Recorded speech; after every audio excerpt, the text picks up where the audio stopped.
Latest updates के लिए ultra channels को सब्सक्राइब करें और बेल आइकन को प्रेस करें।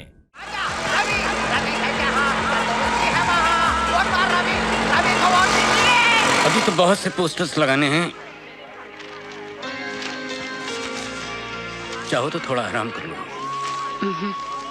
आराम तो मैं उस दिन करूंगी जिस दिन मेरा रवि जीत की मालाएं पहनकर मेरे सामने खड़ा होगा। ये बात याद रहे कि आपको ये पर्ची अपने वोट के साथ लगानी है। आपकी इसी पर्ची से रवि को जीवन मिलेगा और हम सबको जीत मिलेगी। माँ बाप अपना वोट रवि को देंगे, बहन भाई अपना वोट रवि को देंगे, दादा दादी अपना वोट रवि को देंगे। भैया कृपा शंकर के दिन बुरे आ गए, रवि जरूर जीते। आज तक के इलाके में हमने जब भी चुनाव लड़ने का फैसला किया जीत गए। ना कोई पोस्टर ना कोई मीटिंग। आज हमरे खिलाफ चुनाव लड़ने वाला कौन पैदा हो गया? अरे उस साले की तो जमानत भी जब्त हो जाएगी, कौन वोट देगा उसे? तुम एक गुंडा हो, राजनीति का भाषा तुम्हारी समझ में नहीं आएगा। ये जो जनता है ना ऊंट की तरह होती है, कौन जाने साला किस करवट बैठेगी। ये अपना सारा गुस्सा अपनी सारी नफरत एक कागज पर मोहर लगा कर दिखाती है। आप डरे हुए हैं मल्ले साहब? कुर्सी निकलने का डर किसको नहीं होता बादशाह। और ये बार तो हाई कमांड ने हमको मंत्री बनाने का वादा किया है। ए बादशाह, अगर हम मंत्री बनूंगा तो शराब के ठेके, सीमेंट का लाइसेंस, सड़क मरम्मत का काम किसका? हमरे आदमी का, बादशाह का। लेकिन लगता है मंत्री बनने का ख्वाब पूरा नहीं होगा। आपका ख्वाब जरूर पूरा होगा एमएलए साहब। बादशाह भी जिंदा है। जो भी चलकर वोट डालने जाएगा उसके पैर नहीं बचेंगे और ना ही ठप्पा लगाने वाले के हाथ।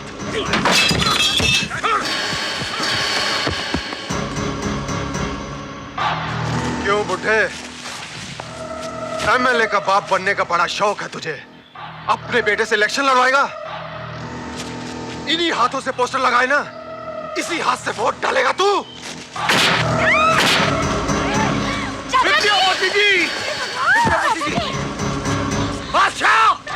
हेडमास्टर, मुंडी काट कर फुटबॉल खेलूंगा, समझा?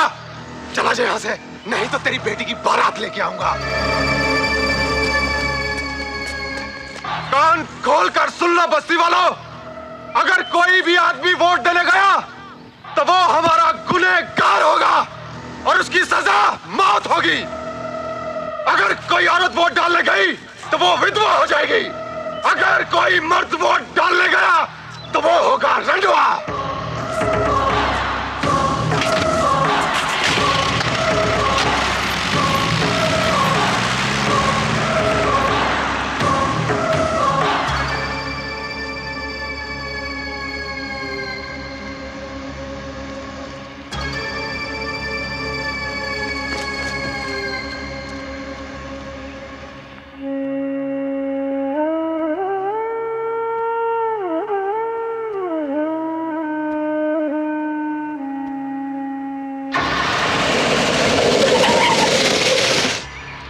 नमस्ते।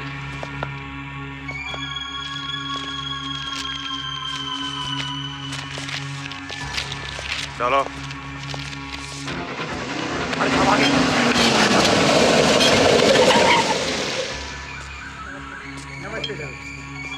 नमस्ते। ये लक्ष्मण रेखा नहीं है एमएलए साहब, ये बादशाह रेखा है। सरकार का कानून है कि एजेंट बूथ से 100 मीटर दूर रहे, लेकिन आज के दिन बादशाह ने कानून बनाया है कि वोट डालने वाला 200 मीटर दूर रहेगा। अगर किसी ने भी ये बादशाह रेखा पार करने की कोशिश की तो हमारे आदमी उसका काम तमाम कर देंगे।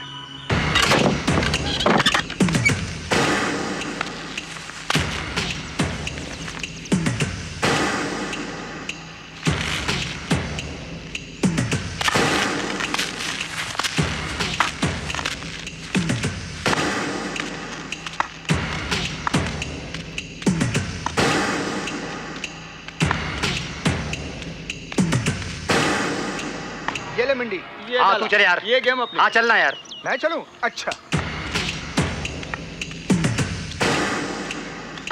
बुड्ढा मरने आ रहा है, लात मार साले को, वापस चला जाएगा।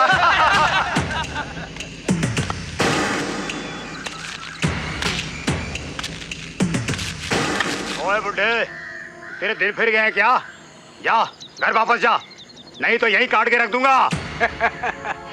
अरे मौत का डर जवानी में लगता था, अब नहीं। आज नहीं तो 4 दिन बाद मरना ही है। सोचा कि एक पुण्य का काम करके मरूंगा तो स्वर्ग मिलेगा। तेरा एक वोट हमारे साहब को नहीं मिलेगा तो वो हार जाएगा, है? हार जाएगा वो। चल जा, वोट देकर आ, जा जा।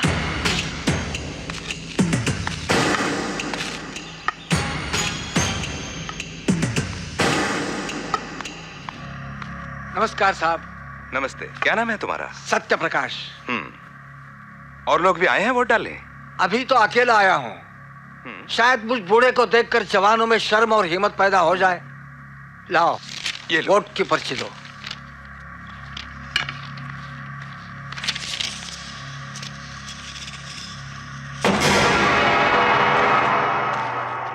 ना मर्दो, निकलो औरतों के पेटीकोट से बाहर और रवि को वोट दो। उगते सूरज को वोट दो। वही बस्ती का अंधेरा दूर करेगा। वही तुम्हारा मसीहा है। मत जाओ बाहर, गुंडे मार डालेंगे। चुप, 80 साल का बुढ़ा वोट दे के आ गया और तू मुझे चूड़ियां बना के घर बैठाने चाहती है? चल। अरे कहाँ जा रही हो? बाहर गुंडे लोग बैठे हैं। मैं जा रही हूँ वोट डालने और ये लोग चूड़ियां पहनो, घर में बैठो।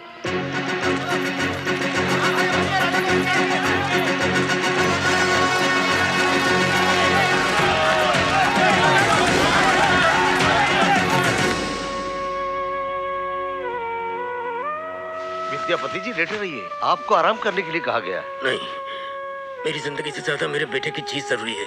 चलो जानकी। ये क्या कर रहे हैं? वोट देने चले।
बुड्ढा क्या तेरा बाप लगता था?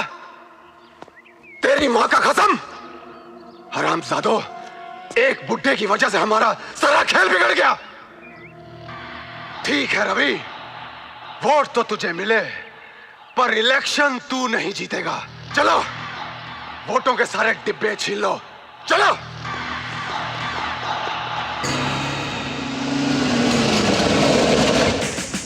इंस्पेक्टर, यहाँ पोलिंग खून खराबे के बीच हुई है, इसलिए मैंने पुलिस की मदद मांगी है। यह गुंडे बैलेट बॉक्स छीनने की कोशिश कर सकते हैं। सर, सारे बक्से वैन में रखवा दीजिए, मैं खुद वैन के साथ जाऊंगा।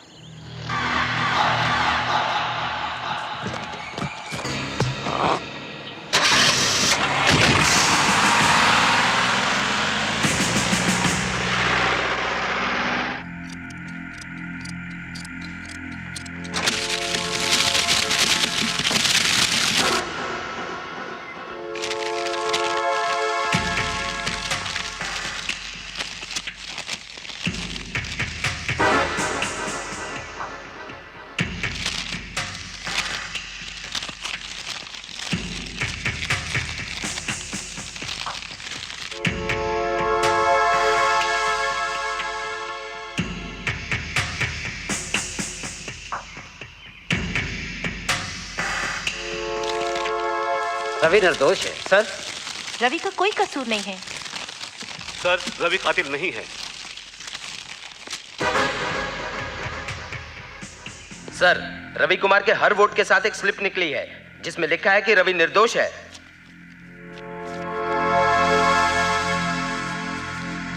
काशीपुर विधानसभा सीट की मतगणना पूरी हो चुकी है। निर्दलीय उम्मीदवार श्री रवि कुमार 3600 वोटों से विजयी घोषित किए जाते हैं।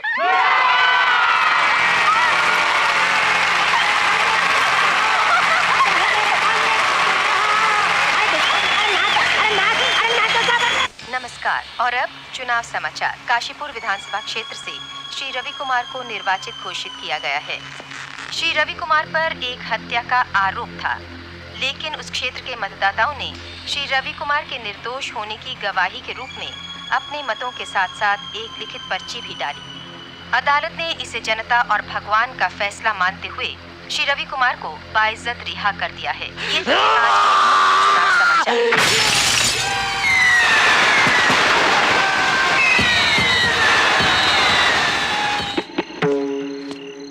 जीत का जश्न मना रहे हैं वहां वो लोग।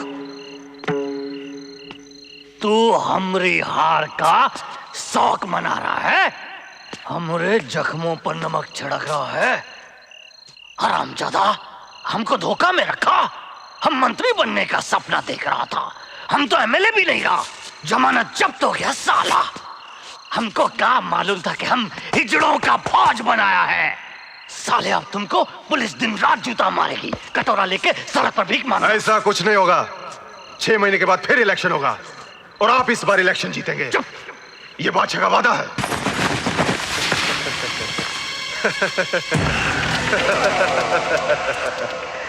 हटाओ अपने ये गंदे पैर। क्यों? अपने यार के लिए बिछाया क्या? क्या लगता हो तेरा मर्द, या उसने तुझे रखा हुआ?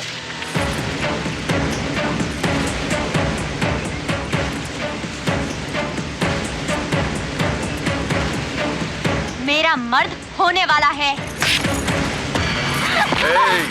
औरत हाथों से नहीं, अदाओं से स्वागत करती है। बादशाह, छोड़ मेरी बेटी को।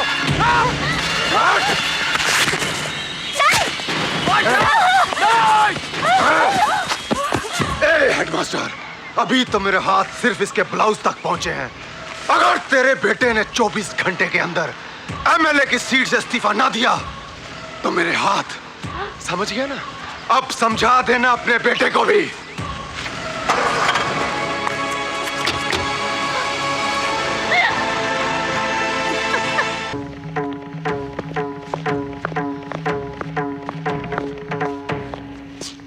तो तुम हो नामी गुंडे जिसने अपना नाम बादशाह रखा है। अरे मैंने तो सोचा था कि तुम्हारी बड़ी बड़ी मूछें होंगी, गले में सोने का लॉकेट होगा, बगल में लड़कियां, आसपास 3-4 गुंडे AK-56 लेकर खड़े होंगे। लेकिन मुझे क्या पता था कि एक डडियल मिरासियों की तरह मृदंग बजा रहा होगा। पर मैंने तो सोचा था कि तुम्हें कुत्ते की तरह पीटता हुआ सड़क पर ले जाऊंगा। लेकिन क्या करूं, मुझे अपनी पोजीशन का ख्याल है। लोगों ने मुझे एमएलए जो बना दिया है और तुम साले हो 2 कौड़ी के गुंडे। लेकिन एक बात समझ लो, आज के बाद अगर तुमने बाजार से हफ्ता लिया या किसी दुकान पर कब्जा किया और मेरी बात नहीं मानी तो मैं दोबारा आऊंगा और तुम्हें मृदंग की तरह बजाकर चला जाऊंगा। दोबारा तो तुम तब आओगे जब एक बार जाओगे यहां से। बादशाह को समझाने आया हो? तुझे तेरी औकात बताने। एक औरत का ब्लाउज फाड़ कर खुद को मर्द समझने वाले को हिजड़ा बनाने। लेकिन आज तेरे चमचे नहीं है। अगर मैंने तुझे जूते मारने शुरू किए तो तुझे बचाएगा कौन? बहुत बोल चुका तू एमएलए, अब बादशाह की सुन।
चल बादशाह, बाजार की सैर करते हैं।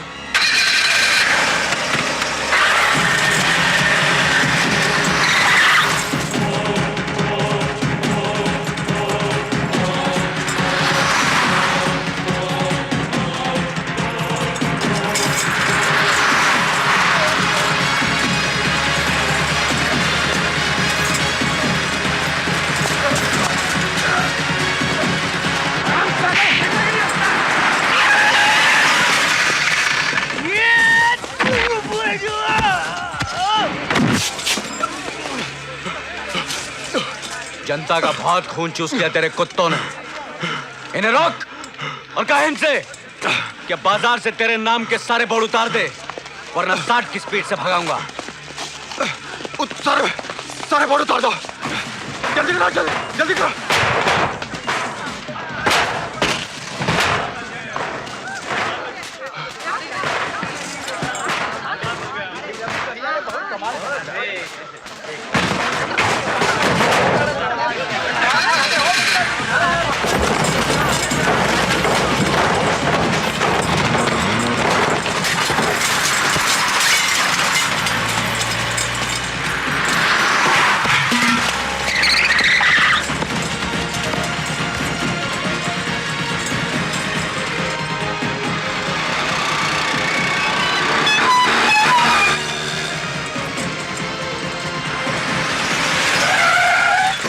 बाबूजी बाहर आइए। ये देखिए किसे लाया हूं।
इंस्पेक्टर साहब, मेरी एफआईआर लिखिए। बाजार से हफ्ता वसूल करना, सरकारी जमीनों पर कब्जा करना, मारपीट, बलात्कार, सारे अपराध किए हैं इसने। इसके खिलाफ गवाह भी मैं और सबूत भी। जब मैंने इससे पूछा भैया तुम ये सब क्यों करते हो, तो इसने मुझ पर हमला किया। ये देखिए मेरे चेहरे के निशान, काफी नहीं है।